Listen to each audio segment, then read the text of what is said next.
आज हम लोग पढ़ेंगे आर एस अग्रवाल बुक का एक्सरसाइज 1B को और क्वेश्चन नंबर 25 से। ठीक है, देखो क्वेश्चन नंबर 25 जो है और क्वेश्चन नंबर 26 है और क्वेश्चन नंबर 27 है। ठीक है, तीनों बहुत ही बेहतरीन क्वेश्चन है और तीनों एग्जाम के पॉइंट ऑफ व्यू से एकदम मोस्ट इंपोर्टेंट है। ठीक है, इसको अच्छे से समझना। ठीक है, इसके कॉन्सेप्ट को अच्छे से सीखना। ठीक है, क्वेश्चन नंबर 25, 26 और 27 एक ही टाइप के क्वेश्चन है। ठीक है, और तीनों का कॉन्सेप्ट सोल्व करने का एक ही है। ठीक है, तो ध्यान से समझना और इंपॉर्टेंट इसको मार्क करके रखना। ठीक है, ये आपको स्कूल के एग्जाम में भी देखने को मिलेंगे और बोर्ड के एग्जाम में भी आपको ऐसे क्वेश्चन देखने को मिलते हैं। ठीक है, तो अच्छे से इसको समझेंगे। ठीक है, चलो तो देखो क्वेश्चन नंबर 25 क्या है। In a seminar the number of participants in Hindi English and mathematics are 60, 84 and 108 respectively. Find the minimum number of rooms required if each room the same number of participants are to be seated and all of them being in the same subject. ठीक है, देखो question पढ़ लिया, question को थोड़ा अच्छे से समझना है। ठीक है,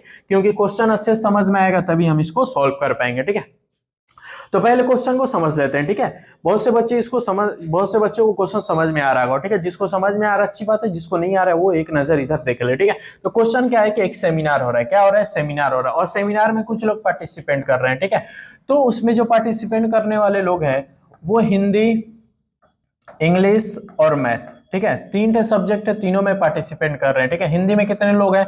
तो सर 60 लोग पार्टिसिपेंट कर रहे हैं। इंग्लिश में कितने हैं? तो सर 84 लोग। मैथ में कितने हैं? तो सर 108 लोग। ठीक है, ठीक है, तीन सब्जेक्ट हैं, हिंदी, इंग्लिश और मैथ। इसमें जो पार्टिसिपेंट करने वाले हैं, हिंदी में कितने हैं? 60, इंग्लिश में कितने हैं? 84, मैथ में कितने हैं? तो 108। ठीक है, इतने लोग पार्टिसिपेंट कर रहे हैं। ठीक है, अब देखो क्वेश्चन क्या पूछ रहा है, तो find the minimum number of rooms, find the minimum number of rooms required. ठीक है, in each room the same number of participants are to be seated and all of them being in the same subject. देखो अब question क्या पूछ रहा है ना कि ये जो हिंदी, इंग्लिश, मैथ में जो पार्टिसिपेंट हैं इनको क्या करना है, तो रूम में बैठाना है। इन लोगों को क्या करना है, जो इतने भी पर्सन है इनको क्या करना है, तो रूम में सर इनको बैठाना है। रूम में इनको क्या करना है? बैठाना है। ठीक है, तो रूम में बैठाना है। अब इनको रूम में बैठाना है, तो रूम में कैसे बैठाना है?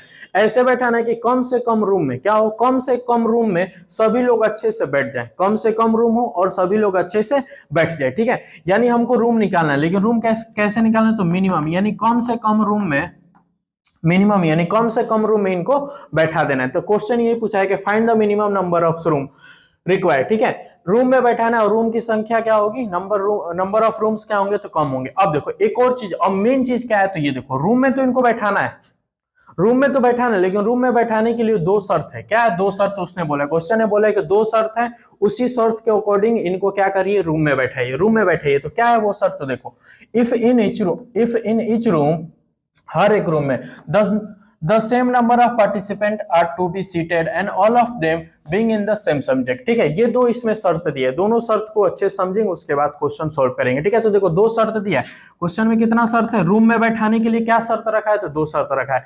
यानी इस रूम में ऐसे ऐसे करके आप बैठाइए। तो देखो रूम में बैठाना, चलो हम रूम बना लेते हैं। ये हो गया अपना रूम।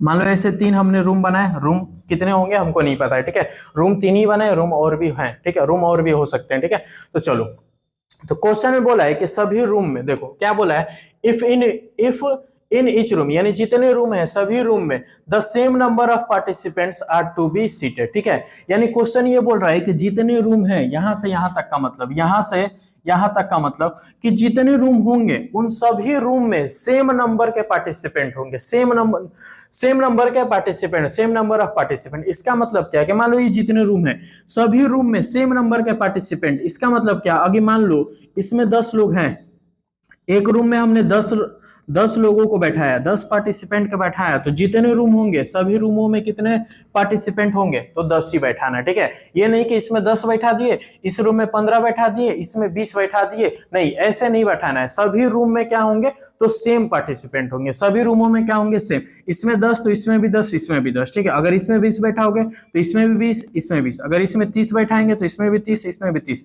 यानी नंबर ऑफ पार्टिसिपेंट क्या होंगे, इन रूम सेम होंगे। ठीक है, ये नहीं 10, 15, 20 करके ऐसे नहीं बैठना, हर रूम में नंबर क्या होंगे, सेम होंगे। ठीक है, चलो ये पहला कंडीशन था। दूसरा condition, and all of them being in the same subject. अब दूसरा कंडीशन क्या बोला, यहां से यहां तक, all of them being in the same subject. अब देखो सभी नंबर क्या होंगे, सेम होंगे। सभी पार्टिसिपेंट का नंबर क्या होगा, सेम, 10 10 10 20 20 यानी सब। अब देखो, अब ये अगला शर्त बोला है, पहले दूसरा शर्त क्या बोला है, दूसरा शर्त क्या बोला है कि इन रूम में आप पार्टिसिपेंट का बैठाएंगे ना तो सेम सब्जेक्ट के होने चाहिए, all of them being in the same subject. इसका मतलब क्या है कि मान लो इस रूम में जितने पर्सन हैं, 10 लोग, 15 20 जितने भी लोग हैं, वो सभी पर्सन जो है वो एक ही सब्जेक्ट के होने चाहिए, एक ही सब्जेक्ट के होने चाहिए। मान लो इसमें हिंदी के हमने बैठा दिए, इस रूम में हिंदी के पार्टिसिपेंट को हमने बैठा दिए, तो इस रूम में बस हिंदी के ही पार्टिसिपेंट बैठेंगे। ये नहीं मिला के नहीं बैठाना है कि इसमें हिंदी है तो हिंदी इंग्लिश मिला के बैठा देना है, इंग्लिश मैथ बैठा के मिला के बैठा देना, नहीं, ऐसे नहीं करना है। एक रूम में एक ही सब्जेक्ट के क्या बैठेंगे, पार्टिसिपेंट। यानी अगर इस रूम में हिंदी के लोग हैं तो बस हिंदी के ही बैठेंगे, हिंदी के अलावा इस रूम में और कोई नहीं बैठेगा, हिंदी के अलावा और कोई इस रूम में नहीं बैठेगा। दूसरे रूम में अगर इंग्लिश के बैठे हैं, दूसरे रूम में इंग्लिश के बैठे हैं तो बस इस रूम में इंग्लिश वाले ही बैठेंगे, हिंदी और मैथ वाले नहीं बैठेंगे, हिंदी और मैथ वाले नहीं बैठेंगे। अगला जो मान लो इसमें तीसरे रूम में अगर मैथ वाला बैठा है, मैथ वाले बैठे हैं पार्टिसिपेंट, तो इस रूम में बस मैथ वाले ही बैठेंगे, इसके अलावा और कोई सब्जेक्ट वाले नहीं बैठेंगे। ठीक है, तो ये क्वेश्चन समझ में आया? हाँ सर, क्वेश्चन समझ में आया। क्या पूछा है, तो रूम पूछा है, रूम पूछा है कि मिनिमम रूम पूछा है कि कम से कम रूम में इनको बैठाना है, इनको इन सभी पार्टिसिपेंट को बैठाना है। कैसे बैठाना है, तो दो शर्त दिया है, दो शर्त कौन सा वो दो शर्त दिया था, तो सर हर रूम में सेम नंबर ऑफ पार्टिसिपेंट होना चाहिए, और हर रूम में सेम सब्जेक्ट के ही पार्टिसिपेंट होना चाहिए। ये दो सर बोला था। ठीक है, ये सर दो बातें उसने बोली थी रूम में बैठाने के लिए। ठीक है, अब इसको सॉल्व कैसे करेंगे, तो देखो अब इसको सॉल्व, देखो इसका सॉल्यूशन कुछ बड़ा नहीं है, लेकिन ये चीज हमको समझना था अच्छे से। ठीक है, ये समझ में आया कि सॉल्यूशन आसानी से हम लोग सॉल्व कर लेंगे। ठीक है, तो देखो अब इसको समझेंगे, अब इसको सॉल्व करेंगे। अब ये सॉल्व कैसा होगा, तो देखो अब तुमको इसमें रिलेट करना है कि सर एलसीएम निकालना है कि एचसीएफ निकालना है। ठीक है, ये चीज बताओ, इस क्वेश्चन में एलसीएम निकालेंगे कि एचसीएफ निकालेंगे। ठीक है, तो क्या कैसे पता चलेगा कि सर एलसीएम निकालना है कि एचसीएफ निकालना है? कैसे पता चलेगा कि सर एलसीएम निकालना है कि एचसीएफ निकालना है, तो इसको सीखेंगे। देखो एक कॉन्सेप्ट हमने सीखा था कि गिवन से बड़ा नंबर चाहिए तो एलसीएम निकालते हैं, गिवन से छोटा नंबर चाहिए तो एचसीएफ निकालते हैं। गिवन नंबर से बड़ा नंबर चाहिए आंसर तो एलसीएम, गिवन नंबर से छोटा नंबर चाहिए आंसर तो एचसीएफ निकालेंगे। ये कॉन्सेप्ट तुमने सीखा है, क्वेश्चन नंबर 15 में हमने खूब डिटेल से उसको समझाया था। ठीक है, इसमें भी ऊपर हम लोग समझ लेंगे। ठीक है, गिवन से बड़ा और छोटा वाला कॉन्सेप्ट। ठीक है, तो देखो ये गिवन नंबर है, ये तुम्हारा क्या है, गिवन नंबर। ठीक है, ये नंबर ऑफ पार्टिसिपेंट है। ठीक है, तो तुम इससे एक बड़ा नंबर सोच लो और एक इससे तुम छोटा नंबर सोच लो। ठीक है, एक इससे बड़ा नंबर, ये जो नंबर दिख रहा है ना, इससे तुम एक बड़ा नंबर सोच लो, कोई भी, कितना भी बड़ा, लाख, हजार, 10 लाख, 20 लाख में सोच लो, और इससे एक छोटा नंबर भी सोच लो, इससे एक छोटा नंबर। ठीक है, तो इससे हमने एक बड़ा नंबर सोच लिया। ठीक है, बताओ क्या सोच ले, चलो हमको 1200 मन कर दिया। इस नंबर से, इन तीनों नंबर से एक बड़ा नंबर सोच लो, 1200। अब इन तीनों नंबर से एक छोटा नंबर सोच लो, कितना भी छोटा। चलो इन तीनों नंबर से एक छोटा हम नंबर सोच ले रहे हैं क्या, चलो तो 15 सोच रहे हैं। चलो क्या सोच लिए, 15। एलसीएम निकलेगा कि एचसीएफ, वो कैसे निकालना है, तो यहाँ पे एक बड़ा नंबर सोचो और एक छोटा नंबर सोचो, ऐसे रिलेट करने के लिए। ठीक है, देखो पहले ये वाला कॉन्सेप्ट देख लो। गिवन नंबर से हमने बड़ा नंबर एक सोचा 1200। ठीक है, तो ये 1200 हमने क्या सोचा, पार्टिसिपेंट। इनसे बड़ा एक नंबर सोच लिया 1200, वो 1200 क्या है, तो पार्टिसिपेंट। अब बताओ क्या हर एक रूम में जितने रूम हैं, क्या उन रूम में 1200 पर्सन आ सकते हैं? एक रूम में 1200 पार्टिसिपेंट को हम बैठा सकते हैं? यस और नो में बताओ। अगर यस और नो में बस बताओ, हर एक रूम में 1200 पार्टिसिपेंट को हम बैठा सकते हैं, यस और नो? तो नो। तुम कहोगे नो सर, क्यों नहीं 1200 बैठा सकते हैं, क्यों नहीं बैठा सकते? क्योंकि सर 1200 तो ये टोटल है ही नहीं, इनको जोड़ेंगे तो ये टोटल तो 1200 आएंगे ही नहीं, टोटल ये जो भी आएगा वो 1200 तो आएगा नहीं, तो 1200 आएगा ही, 1200 से छोटा ही रहेगा। इनको जोड़ेंगे तो 1200 से छोटा ही नंबर रहेगा, 1200 से छोटा ही नंबर रहेगा। तो बताओ क्या इसमें 1200 हट सकते हैं? जब 1200 टोटल है ही नहीं है तो हर एक रूम में 1200 आएंगे, 1200 पार्टिसिपेंट हर रूम में बैठ सकते हैं? तो सर नहीं बैठ सकते, यानी जो पॉसिबिलिटी निकली 1200 हर एक रूम में बैठेंगे कि नहीं, यस और नो बताओ। 1200 हर एक रूम में बैठेंगे कि नहीं सर? नो, यानी पॉसिबिलिटी क्या निकली? नो की निकली, नो, NO, नो की पॉसिबिलिटी निकली। इसका मतलब एलसीएम नहीं निकालेंगे, एलसीएम नहीं निकालेंगे। 1200 हर एक रूम में नहीं बैठ सकते, 1200 हर एक रूम में नहीं बैठ सकते, इसलिए नो की पॉसिबिलिटी है, यानी एलसीएम नहीं निकलेगी। एचसीएफ में देखो, अब इससे हमने एक छोटा नंबर सोचा था, इससे एक छोटा नंबर, ये 3 नंबर, इससे एक हमने छोटा नंबर सोच लिया, क्या निकाल लिया? 15 हमने एक छोटा नंबर सोच लिया, इनसे कोई भी छोटा नंबर सोच लो। अब बताओ, ये तीनों जोड़ोगे तो कुछ नंबर आएगा, तो हर एक रूम में 15 पार्टिसिपेंट बैठ सकते हैं कि नहीं? इसमें 15, इसमें 15 और इसमें 15 बैठ सकते हैं कि नहीं? पॉसिबिलिटी बताओ, यस और नो में पॉसिबिलिटी बताओ। हाँ सर बैठ सकते हैं, पॉसिबिलिटी है, चांस है, चांस है कि हर एक रूम में 1500 बैठ सकते हैं, क्योंकि यहाँ जोड़ेंगे तो एक कुछ नंबर आएगा, एक कुछ नंबर आएगा। हो सकता है कि सर हर रूम में 15-15 लोग बैठ सकते हैं, यानी पॉसिबिलिटी क्या निकल रही? यस की, कि सर हर एक रूम में 15-15 बैठ सकते हैं, यानी पॉसिबिलिटी यहाँ यस की हो गई, यस की हो गई। तो इसका मतलब आंसर हमको गिवन से छोटा चाहिए, तो इसका मतलब हम क्या निकालेंगे? तो एचसीएफ निकालेंगे। क्या चाहिए? एचसीएफ। पॉसिबिलिटी यस में आ गई, पॉसिबिलिटी यस में किस में आई?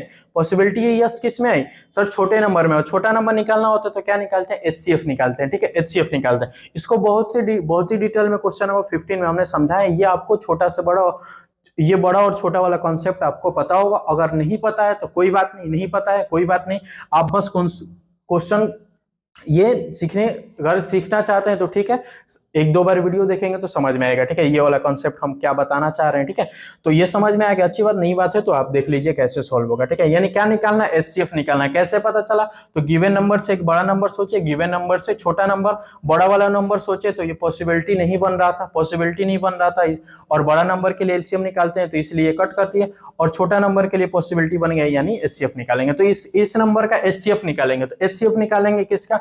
तो पार्टिसिपेंट का, ठीक है। तो चलो एचसीएफ निकालेंगे, ये 60 हो गया, 84 हो गया, 108 हो गया। इसका निकालेंगे तो 12 5 जा, तो 2 इंटू 2 इंटू 2 इंटू 3 इंटू 5, ठीक है। इसका निकालेंगे 12 7 जा, ठीक है। इसका निकालेंगे तो 12 9 जा, 12 9 जा, ठीक है। ये 12 और 9 जा, ठीक है। ये अब इसका क्या निकालना? एचसीएफ। तो एचसीएफ कैसे निकालते हैं? आपको जैसे मन करे एचसीएफ निकाल लीजिएगा, ठीक है। एचसीएफ कैसे निकालते हैं? तो सर तीनों फैक्टर में जो कॉमन दिखे, तो ये कॉमन दिख रहा है, ये कॉमन दिख रहा है, तो ये कॉमन, तो एचसीएफ इसका निकालेंगे तो 2 इंटू 2 इंटू 3, तो 2 2 जा 4, 4 3 जा 12। तो इसका एचसीएफ क्या आया? तो 12। ये 12 क्या आया? तो पार्टिसिपेंट। ये पार्टिसिपेंट था, देखो ये यूनिट, देखो यूनिट क्या था? 60 पार्टिसिपेंट, पार्टिसिपेंट, पार्टिसिपेंट, तो एचसीएफ क्या आएगा? पार्टिसिपेंट। तो ये जानते हो क्या निकला? ये जो एचसीएफ निकला 12, ये जानते हो क्या निकला? तो ये चीज निकली कि हर रूम में ये जितने भी रूम होंगे उन सभी रूम में 12 पार्टिसिपेंट बैठेंगे। कितने बैठेंगे? तो 12 पार्टिसिपेंट, ठीक है। ये जो 12 एचसीएफ निकला, ये एचसीएफ ये बता रहा है कि हर एक रूम में 12 लोग बैठेंगे, हर एक रूम में 12 लोग बैठेंगे। ये जो एचसीएफ आपका निकला 12, ये 12 क्या बता रहा है? तो 12 ये बता रहा है कि सर जितने भी रूम होंगे उन सभी रूम में 12 लोग बैठेंगे, 12 लोग बैठेंगे, ठीक है। तो 12 लोग बैठेंगे, यानी ईच रूम हैज 12%, ठीक है। तो सभी रूम में कितने बैठेंगे? तो 12 पार्टिसिपेंट बैठेंगे, ठीक है। तो ये तो 12 निकल गया, लेकिन हमसे बोला है कि कितने रूम लगेंगे, टोटल कितने रूम लगेंगे इनको बैठाने के लिए, ठीक है। तो अब बताओ हिंदी में टोटल कितने लोग हैं? बताओ हिंदी में टोटल कितने लोग हैं? तो सर 60 लोग हैं। हिंदी में कितने लोग हैं? तो सर 60। हिंदी में टोटल कितने लोग हैं? 60 लोग हैं। एक रूम में कितने लोग बैठ रहे हैं? एक रूम में कितने लोग बैठ रहे हैं? एक रूम में कितने लोग बैठ रहे हैं? तो सर 12 लोग। एक रूम में 12 लोग बैठ रहे हैं, ठीक है। यस और नो? हाँ सर, एक रूम में 12 लोग बैठ रहे हैं, और टोटल कितने हैं? हिंदी में टोटल कितने हैं? तो सर 60 लोग। हिंदी में टोटल कितने हैं? तो सर 60 लोग। तो हिंदी के लिए क्लासरूम कितना होगा? हिंदी के लिए classroom of Hindi, room of Hindi, classroom, rooms of Hindi,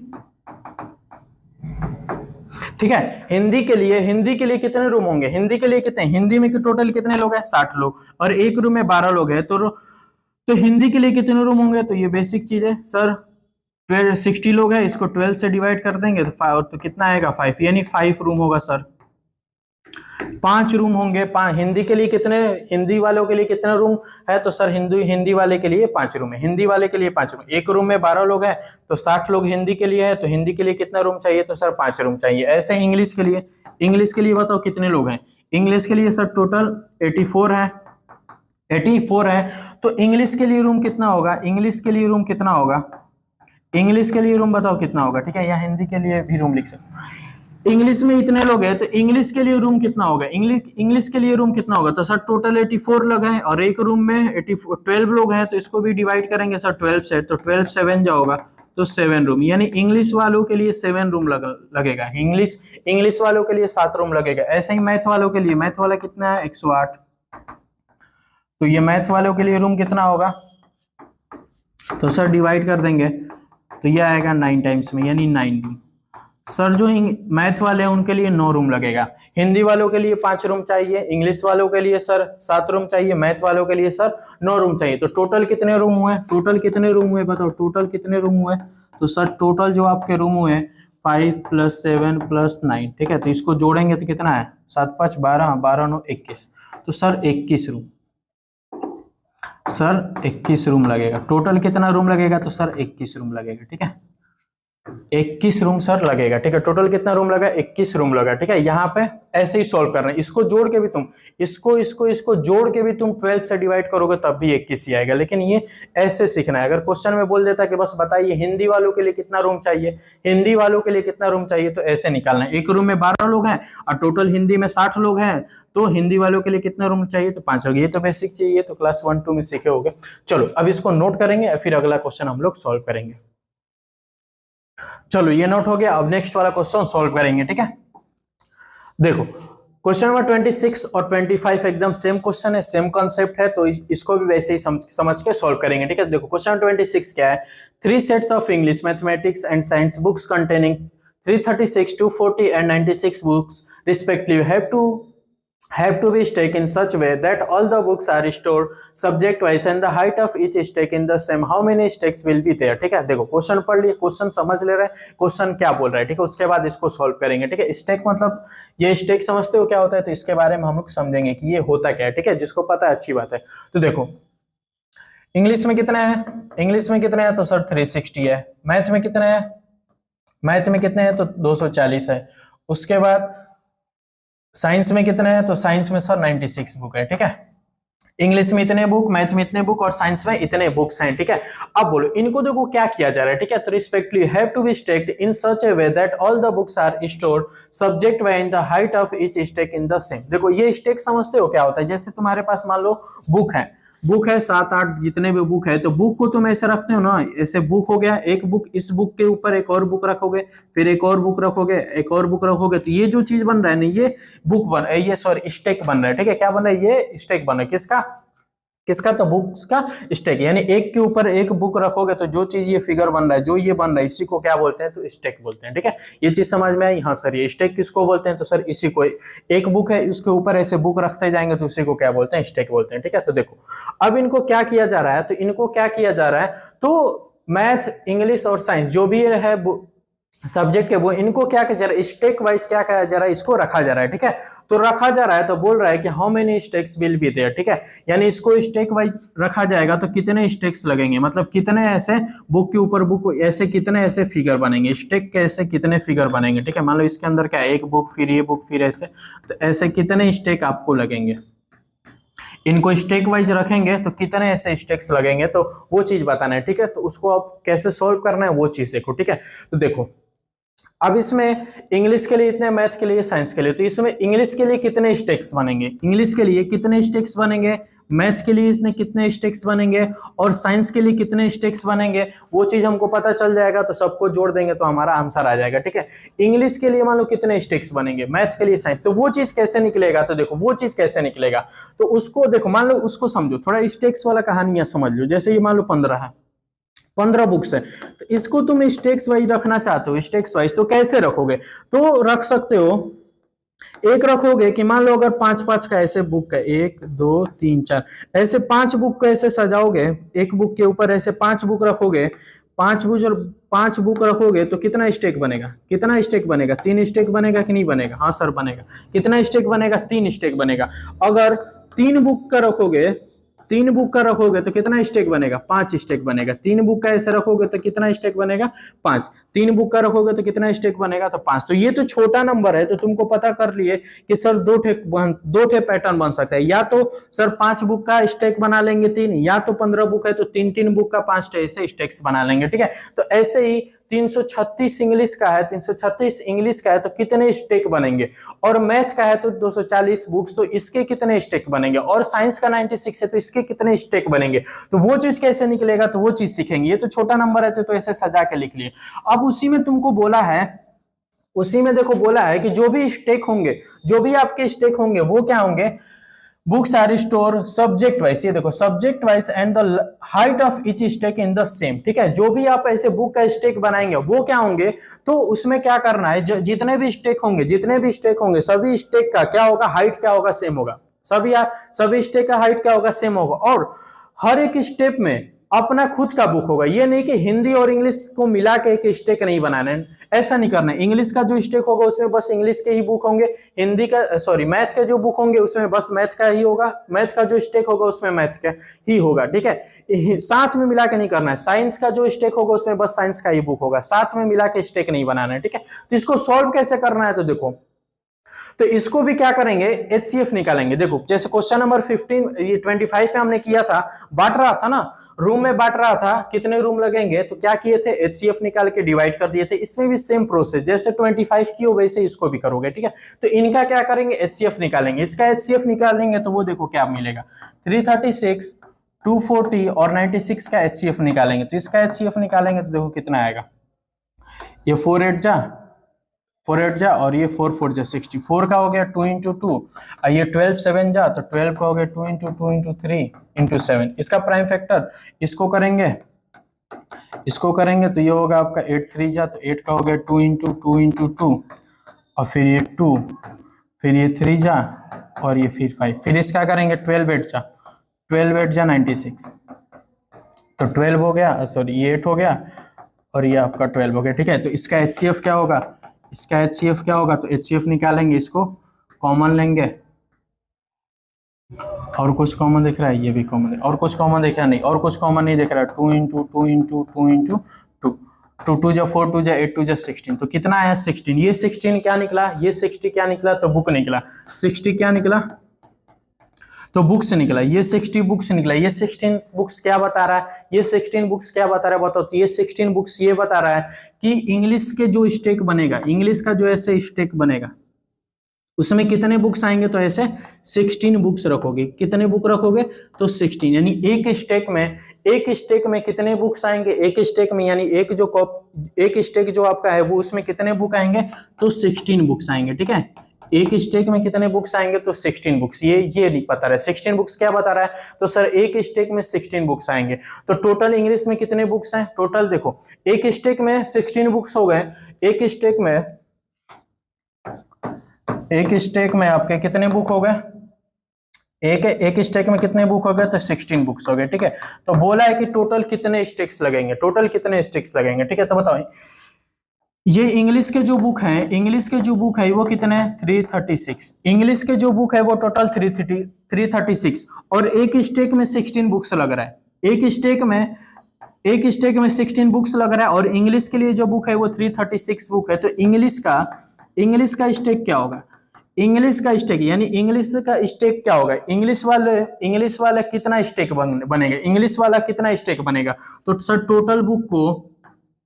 total book को इसको डिवाइड कर देंगे तो पता चल जाएगा। तो 16 2 जा 32 1 21 स्टेक्स।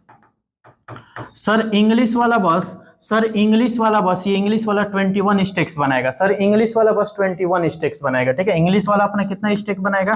तो ऐसे 21 स्टेक बनाएगा। ऐसे ही मैथ के लिए, मैथ का टोटल बुक कितना है? तो सर 240 है। तो मैथ वाला कितना स्टेक बनाएगा अपना? तो सर इसको भी डिवाइड कर देंगे 12 से, तो 12 2 जा तो ये सर 20 स्टेक बनाएगा। इंग्लिश वाला, सॉरी मैथ वाला था ना, मैथ वाला कितना स्टेक बनाएगा? तो 20। मैथ वाला ऐसे कितना स्टेक बनाएगा? तो सर 20 स्टेक बनाएगा। साइंस वाला कितना बताएगा? साइंस वाला बुक कितना है? तो 96 है। तो साइंस वाला स्टेक कितना होगा, तो सर इसको भी डिवाइड कर देंगे तो यह आएगा 8। तो सर 8 स्टेक ये बनाएगा, 8 स्टेक सर ये बनाएगा, ठीक है। इंग्लिश वाला 21 स्टेक बनाएगा, ये 20 और 8 ऐसे 21 20 और 21 20 और 8 ऐसे स्टेक्स बनेंगे। तो टोटल स्टेक कितना हो गया, टोटल जो है अपना, टोटल अपना स्टेक्स कितना हो जाएगा, टोटल स्टेक तो सर सबको जोड़ देंगे, सबको जोड़ देंगे 21 + 20 + 8, ठीक है। जोड़ो कितना आएगा, तो ये इसमें जोड़ोगे 29 और 20 तो ये होगा 49, यानी सर 49 स्टेक्स हो जाएंगे। टोटल कितने स्टेक्स चाहिए थे, टोटल के how many stacks will be there, तो कितने स्टेक होंगे, यानी 49 स्टेक्स, ठीक है।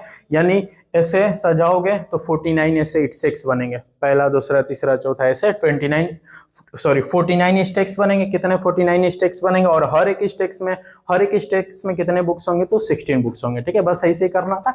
तो ऐसे ही इसको 2-3 बार देखोगे, अच्छे से दिमाग लगाओगे, अपना खुद का दिमाग लगाओगे, तब ये समझ में आएगा, ठीक है। चलो अब ये देखो, ये समझना है तभी ये आएगा, ठीक है। तो वो चीज ज्यादा डिटेल में चला गया तो अच्छी बात है, ठीक है। चलो अब इसको नोट करो, उसके बाद नेक्स्ट वाला क्वेश्चन सॉल्व करेंगे। चलो ये नोट हो गया, अब अगला क्वेश्चन हम लोग सॉल्व करेंगे, ठीक है। क्वेश्चन नंबर 27, ठीक है। देखो क्वेश्चन नंबर 27 भी कैसा है, तो क्वेश्चन नंबर 26 और क्वेश्चन नंबर 25 की तरह ही है, ठीक है। इसमें भी क्या करना है, तो एचसीएफ ही निकालना है। कैसे एचसीएफ निकालना है, तो ये पता है कि गिवन से बड़ा छोटा के अकॉर्डिंग हमने सीखा है, ठीक है। तो देखो क्वेश्चन नंबर 27 क्या है, 3 pieces of timber 42 metre, 49 metre and 63 metre long have to be divided into planks of the same length. What is the greatest possible length of each plank? How many planks are formed? ठीक है, देखो question है, question को थोड़ा समझ लेते हैं, ठीक है। देखो ये देखो क्या लिखा है, तो टिम्बर, इसका मतलब क्या होता है, तो जैसे तुमने एक लकड़ी का बड़ा टुकड़ा देखोगे, क्या होता है लकड़ी का बड़ा टुकड़ा, मान लो ऐसे टाइप का लकड़ी, ये जो तुम ऐसे टाइप का ऐसे लकड़ी देखे होगे, ठीक है, उसी को क्या बोलते हैं, तो टिम्बर बोलते हैं, ठीक है। द पीसेस ऑफ टिम्बर, लकड़ी का जो ऐसे होता है ना टुकड़ा, उसको ये बोलते हैं टिम्बर। ये कितने का है, तो 42 मीटर का, ठीक है। एक कितने का है, तो 49 मीटर का। दूसरा वाला कितने का है, तो 49 मीटर का। फिर एक और है, वो कितने का है, तो 63 मीटर का। एक और है, वो कितना है, चलो इधर बना लेते हैं, 63 मीटर वाला इधर बना लेते हैं। ये कितने का है, तो 63 मीटर का। एक कितने का, 42 मीटर का, एक 49 मीटर का, और एक कितने का, 63 मीटर का। 3 ऐसे ऐसे क्या है, लकड़ी के बड़े बड़े टुकड़े हैं, ठीक है। अब इनसे क्या कर रहा है वो, तो डिवाइडेड, देखो अब इनको क्या कर रहा है, have to be divided into planks of the same length, ठीक है। अब इनको प्लैंक्स में क्या कर रहा है, डिवाइड कर रहा है, क्या रहा है, और जो प्लैंक्स है वो क्या है, तो सेम है, सेम लेंथ, ठीक है। Divided into planks of the same length, ठीक है। इनको क्या कर रहा है, तो प्लैंक्स में डिवाइड कर रहा है। अब इनके जो प्लैंक्स है, सॉरी प्लैंक्स है, वो प्लैंक्स क्या है, तो वो सेम लेंथ के हैं। प्लैंक्स जो है अपना वो क्या है, सेम लेंथ के हैं, ठीक है। तो अब ये समझो ये क्या है, सर प्लैंक्स किसको बोलते हैं, दिमाग में फिगर नहीं बन रहा है, तो एक फिगर समझो, जैसे होता है ना ये ऐसा जो लकड़ी का टुकड़ा होता है, जैसे आपका जो ये बेंच होता है, ठीक है, बेंच तो ऐसे जो होता है ना, देखो बेंच का जो आपका फिगर है कैसा, जिस पे आप बैठते हो और जिस पे आप लिखते हो, तो उसका फिगर कैसा है, तो ऐसा ही होता है, ठीक है। तो उसी फिगर को क्या बोलते हैं, प्लैंक्स। इसी को पटरा भी बोलते हैं, जैसे हिंदी में ठेठ भाषा में क्या बोलते हैं, तो पटरा बोलते हैं। यानी पटरा जो है वो आपका क्या है, प्लैंक्स है। फिगर कैसा होता है, तो जो बेंच होता है आपका स्कूल बेंच, जिसपे आप बैठते हो और जिसपे आप लिखते हो, तो उसका जो लकड़ी का टुकड़ा होता है वो क्या होता है, तो प्लैंक्स होता है, ठीक है। तो ये जो बड़े बड़े आपके लकड़ी के टुकड़े हैं, इनको किस में डिवाइड करना है, तो प्लैंक्स में। और वो प्लैंक्स जो होगा वो क्या होगा, सेम लेंथ का। यानी इसका तीनों का प्लैंक्स का लेंथ क्या होगा, same.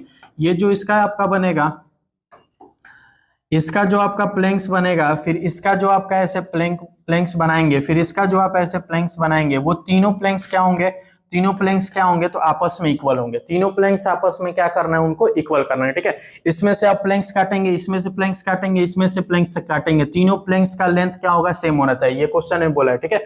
Divided into planks of the same length, ठीक है। तो ये हम लोग करेंगे, ठीक। फिर अब आगे देखो क्वेश्चन क्या पूछ रहा है कि what is the greatest possible length of each plank. अब ये जो प्लैंक है, इस प्लैंक का ग्रेटेस्ट लेंथ बताओ, ग्रेटेस्ट लेंथ बताएंगे, ग्रेटेस्ट लेंथ बताओ, तो वो बताएंगे। फिर आगे बोल रहा है how many planks are form, ठीक है। अब इसमें से इन तीनों बड़े बड़े लकड़ी के टुकड़ों में से कितने प्लैंक्स बन सकते हैं, कितने प्लैंक्स बन सकते हैं, ठीक है। ऐसे तो हमने ये समझने के लिए एक प्लैंक्स बनाया, इसके लिए कितना बनेगा, हो सकता है बहुत सारा बन जाए, इसके लिए भी हो सकता है बड़ा बने, इसके लिए भी कुछ बनेगा, ठीक है।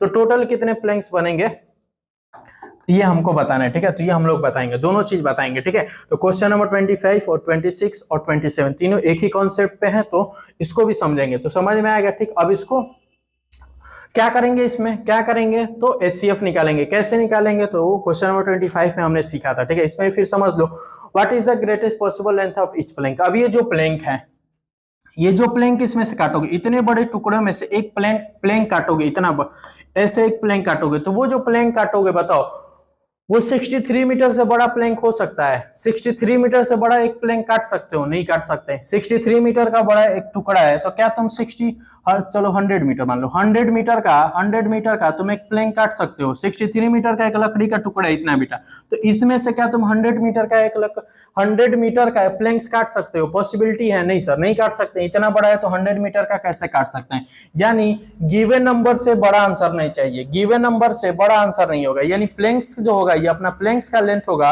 वो गिवन नंबर से बड़ा नहीं होगा, गिवन नंबर से क्या होगा, छोटा होगा। तो जब भी गिवन नंबर से छोटा आंसर चाहिए, गिवन नंबर से छोटा चाहिए आंसर चाहिए, तो क्या निकालते हैं, एचसीएफ निकालते हैं। क्या निकालते हैं, एचसीएफ निकालते हैं, ठीक है। यानी greatest possible length of each planks कैसे निकलेगा, तो इन तीनों नंबर का हम क्या निकाल देंगे सर, एचसीएफ निकाल देंगे, एचसीएफ निकाल देंगे। तो greatest possible length of each plank, यानी प्लैंक का ग्रेटेस्ट लेंथ पता चल जाएगा, ठीक है। एचसीएफ कैसे निकाले, तो ये हमने सीख लिया, ठीक है। कैसे निकालना है वो हमने जान लिया, ठीक। तो अब इसका एचसीएफ निकालेंगे।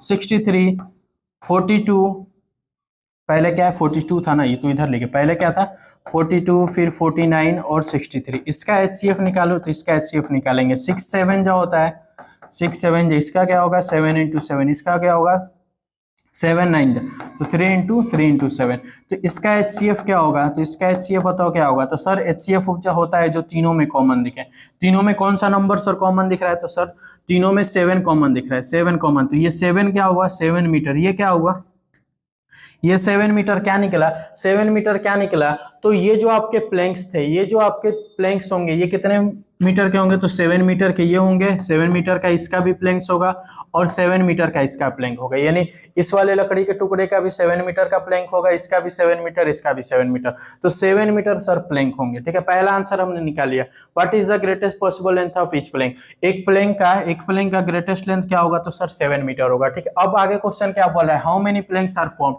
How many planks are formed. तो कितने कितने इससे प्लैंक्स बनेंगे, ठीक है। How many planks are formed. अब इससे टोटल कितने प्लैंक्स बनेंगे, टोटल कितने प्लैंक्स बनेंगे।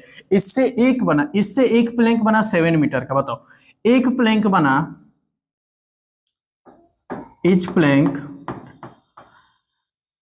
EHP क्या है प्लैंक्स का, PLAN के, ईच प्लैंक जो है कितने का है 7 मीटर। एक प्लैंक 7 मीटर का, और एक टोटल लकड़ी का टुकड़ा कितना है 63 मीटर का। जो अपना टिम्बर है अपना, ये कितने का है, तो 42, पहला वाला कितना है 42 मीटर का। तो इसमें बताओ, इसमें कितने प्लैंक्स बनेंगे। एक प्लैंक 7 मीटर का है, तो 42 मीटर लकड़ी के बड़े टुकड़े में कितने प्लैंक बनेंगे, इसमें कितने प्लैंक बनेंगे, ठीक है। तो कैसे लिखे इसको, each plank equal to 7, timber कितना हो गया अपना 42 मीटर का, तो प्लैंक्स ऑफ 7 मीटर, ऐसे लिख लेंगे, टोटल प्लैंक्स ऑफ 7 मीटर, चाहे प्लैंक्स ही लिख लो, प्लैंक्स ऑफ 7 मीटर, ठीक है। 7 मीटर के कितने प्लैंक्स बनेंगे, planks of 7 metre in 42 metre timber, ऐसे लिख लोगे तो समझ में आएगा अच्छे से, ठीक है। चलो 42 मीटर में 7 मीटर के कितने प्लैंक्स बनेंगे, तो क्या करना है 42 मीटर सर पूरा ये है, 42 मीटर का बड़ा सा टुकड़ा, इसमें एक प्लैंक कितने का है सर 7 मीटर का, तो डिवाइड कर देंगे, तो ये होगा सर 6, यानी 6 मीटर का, अरे सॉरी 6 मीटर नहीं, 6 प्लैंक्स, 6 प्लैंक्स होगा, ठीक है। यानी 42 मीटर वाले में 7 मीटर का कितना प्लैंक्स बनेगा, तो सर 6 प्लैंक्स बनेगा। क्या बनेगा सर 6 प्लैंक्स बनेगा, ठीक है। 49 मीटर वाले के, ठीक है, 49 मीटर वाले का, तो ये लिख लेना, ठीक है, प्लैंक्स, चलो बस शॉर्ट में लिख दे रहे हैं, ठीक है। Planks of 7 metre in 49 metre timber, ठीक है। तो 49 मीटर वाले टिम्बर में 7 मीटर का कितना प्लैंक होगा? तो सर इसको भी 7 से डिवाइड करेंगे तो 7 प्लैंक्स कितने होंगे? तो 7 प्लैंक्स इसमें भी सर होगा, सर 7 प्लैंक्स इसमें भी होगा, ठीक है। फिर इसमें कितना होगा? 63 मीटर वाले में, 63 मीटर वाले में, 63 मीटर वाले में बताओ कितना होगा? तो सर 63 को भी 7 से डिवाइड करेंगे तो 9, तो 9 प्लैंक्स इसमें कटेगा सर, 9 प्लैंक्स इसमें कटेगा, ठीक है। इसमें 9 प्लैंक्स कटा है, इसमें सर 7, इसमें 7 कटा है, इसमें 6, तो टोटल कितने प्लैंक्स हो गए? टोटल कितने प्लैंक्स हो गए बताओ? टोटल कितने प्लैंक्स हो गए? टोटल कितने प्लैंक्स हो गए? तो सर 6 + 7 + 9, अब इसको जोड़ देंगे तो कितना आएगा? 7 × 6 = 13, 13 और 9 3, 9 3 12, तो ये कितना हो गया सर? 22 प्लैंक्स हो जाएंगे। सर कितने प्लैंक्स हो जाएंगे? तो सर 22 प्लैंक्स हो जाएंगे। टोटल कितने प्लैंक्स होंगे? तो सर 22 प्लैंक्स होंगे, ठीक है। ये समझ, एक प्लैंक 7 का था और एक टिम्बर कितने का था? 42 का। तो 42 मीटर में कितने प्लैंक्स कटेंगे? तो सर 6 कटेंगे, डिवाइड कर देंगे, ऐसे डिवाइड करके निकलना है, ठीक है। ये तीनों बेहतरीन क्वेश्चन, इसको ध्यान से समझना, ठीक है। थोड़ा समझने में दिक्कत होगी, लेकिन थोड़ा कोशिश करना, खुद से कोशिश करना समझने के लिए, तो समझ में आएगा, ठीक है। चलो इसको नोट करो, उसके बाद नेक्स्ट क्वेश्चन सॉल्व करेंगे।